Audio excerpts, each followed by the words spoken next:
அனைவருக்கும் வணக்கம். பற்றி பார்க்க போகிறோம்னா எஸ்எஸ்சி எம்டிஎஸ் ரிசல்ட்டை பற்றி பார்க்க போகிறோம். 2024 தகவல் இது.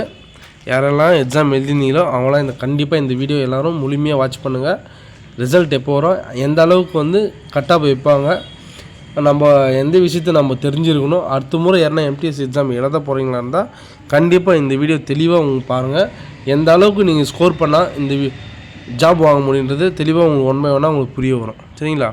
டோட்டலாக வேக்கன்சி 2024 9000லேருந்து 583 போஸ்டிங் காலி பணிகள் ஆல் ஓவர் இந்தியா காம்படிஷனு வச்சுருந்தாங்க. இந்த எக்ஸாம் பார்த்திங்கன்னா ஒரு நாளைக்கு 3 கட்டமாக நடக்கும், 3 பேட்ச். சரியா? இந்த 3 பேட்ச் ஒரு நாளைக்குன்னா 30 நாள் நடந்துச்சு. இந்த 30 நாளில் நம்ம ரிசல்ட் எப்போ நம்ம எதிர்பார்க்க முடியும்னு பார்த்தீங்கன்னா இன்னும் டிக்ளேர் பண்ணலை. ரிசல்ட் கிட்டத்தட்ட ஒரு 3 மந்த் ஆகும். நம்மளுக்கு கீ ஆன்சர் வேணால் கூட கண்டிப்பாக கவர்மெண்ட் சைட்லேருந்து விட்டுருவாங்க, கூட விரைவில் விட்டுருவாங்க. அந்த கீ ஆன்சரை நம்ம எப்படி செக் பண்ணுறது, நம்ம எழுதிக்கக்கூடிய ஆன்சரு எது கரெக்டு ராங்குன்றது A to Z அந்த கீ ஆன்சரில் நம்ம செக் பண்ணி பார்த்துடலாம். சரிங்களா? அந்த கீ ஆன்சரை வச்சு நம்ம எப்படி ப்ரோ நீங்கள் சொல்கிறீங்க, நீங்கள் அந்த கீ ஆன்சரை வச்சு நம்ம ரிசல்ட் எப்படி பார்க்க முடியும், நீங்கள் எவ்வளோ ஸ்கோர் பண்ணிக்கிறீன்றது அதிலே உங்களுக்கு கால்குலேஷன் பண்ணி பார்த்துடலாம். இப்போது நீங்கள் 25 வயசுக்குள்ளே இருந்தீங்கன்னா, சரிங்களா, 25 வயசுக்குள்ளே 27 வயசுக்குள்ளே இந்த 2 கேட்டகரியாக கட் ஆஃப் பிரிச்சுருக்காங்க. இவங்க அவில்தார் கேட்டகரியும் ப்ளஸ் எம்டிஎஸ் கேட்டகரிக்கும் நான் ரெண்டுமே சேமாக தான் சொல்கிறேன், புரிஞ்சுங்க. அன்ரிசர்வுக்கு பார்த்தீங்கன்னா 25 வயசுக்குள்ளே இருக்கிறவங்க 144லேருந்து 55க்கு உள்ளே இருக்கணும். ப்ளஸ் 27 வயசுக்குள்ளே இருக்கிறவங்க 140க்கு உள்ளே இருக்கணும். உங்களுடைய கட் ஆஃப் அப்ராக்சிமேட்டாக நீங்கள் தட்டணும்னு சொல்லியிருக்காங்க. ஓகேவா? நீங்கள் 140க்கு மேலே இருந்தாலும் சரி, 155 வந்தாலும் சரி, குறைஞ்சபட்சம் நீங்கள் 27 வயசுக்கு இருக்கிறீங்களா, கண்டிப்பாக நீங்கள் 130க்கு மேலே ஸ்கோர் பண்ணியிருந்தீங்கன்னா கண்டிப்பாக உங்களுக்கு வாய்ப்பு இருக்குதுன்னு சொல்லியிருக்காங்க. நெக்ஸ்ட்டு பார்த்தீங்கன்னா எஸ்சி கேட்டகிரிக்கு நீங்கள் குறைஞ்சபட்சம் 130க்கு மேலே தாண்டி இருக்கணும். எஸ்டி பார்த்தீங்கன்னா 120க்கு மேலே தாண்டி இருக்கணும். OBC 135, இடபிள்யூ category and ex-servicemen category மட்டும் 100க்கு மேலே நீங்கள் கிராஸ் பண்ணியிருந்தாவே கண்டிப்பாக நீங்கள் அவில்தார் கேட்டகிரி எம்டிஎஸ் கேட்டகிரிக்கு கால் பதிக்கலாம். சரிங்களா? தடம் பதிக்கலாம்னு சொல்கிறாங்க பார்த்தியா, அதுதான் கண்டிப்பாக உங்களுக்கு அதிகபட்ச வாய்ப்பு இருக்குதுன்னு சொல்லியிருக்காங்க எக்ஸர்வீஸ்மெண்ட் கேட்டகிரியை பொறுத்த வரைக்கும்.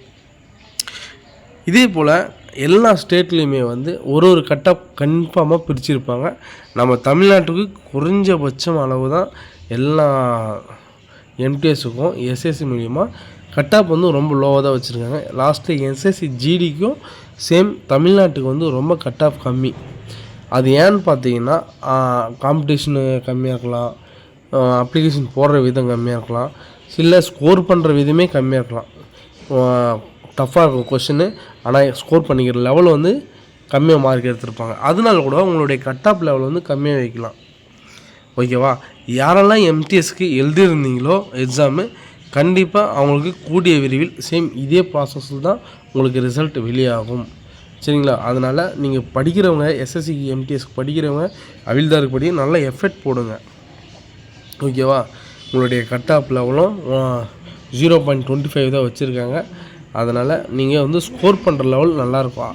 நீங்கள் ரயில்வேயில் உள்ளே போகிறத விட இது ரொம்ப ரொம்ப பெனிஃபிட். ரயில்வேனா கூட -2 சரியா? ஒரு கொஷின் ராங்கானா இன்னொரு கொஷின் ராங்காக போயிடும். இது அப்படி கிடையாது. சரிங்களா? அதனால் இந்த வாய்ப்பை கரெக்டாக பயன்படுத்திட்டு, இது ஒரு சென்ட்ரல் கவர்மெண்ட் ஜாபு, ரெகுலர் பேசிக் தான், கான்ட்ராக்ட் பேசிக் கிடையாது. ஒரு நல்ல டிபார்ட்மெண்ட்டில் நம்ம ஃப்யூச்சரில் செட்டில் ஆகிறது இது ஒரு நல்ல வாய்ப்பு அமையும். ஓகேவா? அதனால் இந்த ஜாபை கரெக்டாக எல்லோரும் பயன்படுத்திட்டு நம்ம லைஃப்பில் ஒரு அச்சீவ்மெண்ட் அடையிறதா பாருங்கள். நெக்ஸ்ட்டு இந்த SSC result call for plus result வந்துச்சுன்னா அண்டு கீ ஆன்சர் வந்துச்சுன்னா கண்டிப்பாக நான் தகவலோட உங்களுக்கு நம்ம ஒரு வீடியோவை மேக் பண்ணி போடுறேன். கண்டிப்பாக நம்மளோட சேனலில் ஃபாலோ பண்ணுங்கள், லைக் பண்ணுங்கள், சப்ஸ்கிரைப் பண்ணுங்கள். நம்ம வீடியோ ஃபஸ்ட் டைம் பார்க்குறவங்க கண்டிப்பாக லைக் பண்ணி வச்சுங்க. மறக்காமல் நான் ஒரு கட் ஆஃப் சொன்னேன் பார்த்தீங்களா, எஸ்சி ஓபிசி இடபிள்யூ கேட்டகிரி இதெல்லாம் இந்த லெவலுக்கு இருந்தால் நீங்கள் செலக்ட் பண்ணி அந்த ஒரு ஸ்க்ரீன்ஷாட் எடுத்து நீங்கள் வச்சுங்க, ஃபோக்கஸ் பண்ணுங்கள். ஓகேவா? இந்த மாதிரி வேலை வாய்ப்பு இவ்வளோ பெரிய வேக்கன்சி வரதுல ரொம்ப ரொம்ப ரேர். அதனால் வயசு இருக்கும்போது அதை ஆள தெரிஞ்சுக்கணும், அனுபவிக்க தெரிஞ்சுக்கணும், பழக தெரிஞ்சுக்கணும். ஆனால் அப்ளிகேஷன் மட்டும் போடாமல் விட்டுறாதீங்க. ஓகே, உங்களுக்கு கிடைக்குதோ இல்லையோ, எஃபெக்ட் இஸ் மஸ்ட்டு. சரிங்களா? லைஃப்பில் ஒரு அனுபவமாக வந்து நீங்கள் அட்டன் பண்ணால் மட்டும்தான் அந்த செலெக்ஷனோட வேல்யூ என்னன்றது உங்களுக்கு தெரிய வரும். அதனால் யாருக்கு இன்ட்ரெஸ்ட் இல்லையோ, இன்ட்ரெஸ்ட் இருக்காங்களோ, நீங்கள் அப்ளிகேஷன் போடுங்க, ஒரு வேலைக்கு போடுங்க. அந்த வேலையோட மதிப்புன்னு அங்கே போகும்போது தான் அதோடய வேலையோட மதிப்பு தெரியும். ஏன்னு சொல்ல பார்த்தீங்கன்னா, அந்த வேலை எவ்வளோ இம்பார்ட்டன்றது கிடைக்காதவங்களுக்கு தான் அந்த வேலையோட மதிப்பும் தெரியும், விஷயங்களும் தெரியும். சரிங்களா? நம்ம கூடயே பழகியிருப்பான், நம்ம கூடயே சுற்றிருப்பான். ஆனால் அவன் ஒரு இடத்துல போய் உட்காரும்போது சில கஷ்டங்கள், சில துன்பங்கள், ஒரு ப்ரோக்ராம், ஒரு கல்யாணம், ஏதோ ஒரு ப்ரோக்ராம் போகும்போது நம்ம கூடயே இருந்தவன் ஒரு ஆஃபீஸராகவோ இல்லை ஒரு சின்ன ஒரு கிளர்க்காவோ இருக்கும்போது நம்மளுக்கெல்லாம் ஒரு மன உளைச்சல் வரும். நம்ம கூட இருந்தால் நம்மளுக்கு அந்த விஷயம் வரலையே, நம்மளுக்கு இது சொல்லலையே.